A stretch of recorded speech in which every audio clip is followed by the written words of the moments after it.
Oi meninas, então hoje eu vim gravar um vídeo de acabados pra vocês, acabados do bebê. Ó ele aqui, quem que tá aqui participando hoje do vídeo. Então meninas, de toalhas umedecidas acabou essa da Cotton Baby, cuidado da pele, não gostei, não compro mais. Acabou essa Hora de Ninar, da Cotton Baby também. Acabou essa recém-nascida da Cotton Baby também. Todas com 50. Acabou essa Fresh Clean com 48. Acabou essa Baby Wipes com 48 também. E acabou essa da Bonnie B. De pomada, eu coloquei essa Inus da Tralalá. Acabou essa Hipogloss de amêndoas. Acabou essa Hipoderme. Acabou essa Nistatina. Acabou essa Baby Med. Acabou duas Baby Med de menino. Duas.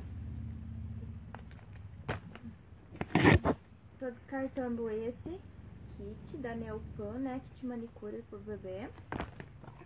Tô descartando essa caixinha de sabonete líquido da Mamãe Bebê.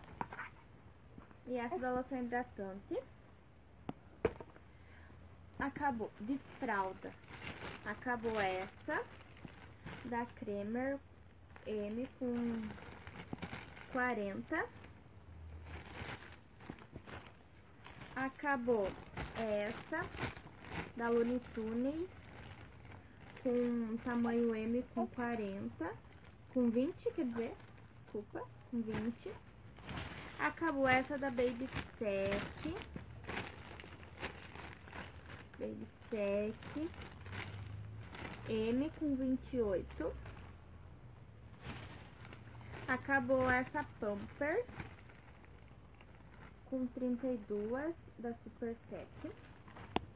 Acabou esse sabonete da Baby Dove. Hidratação enriquecida. Acabou mais uma dessa Guriguria, que ele usa no dia a dia, com 20 unidades. Aqui tá a caixinha da Baby Med, de uma delas.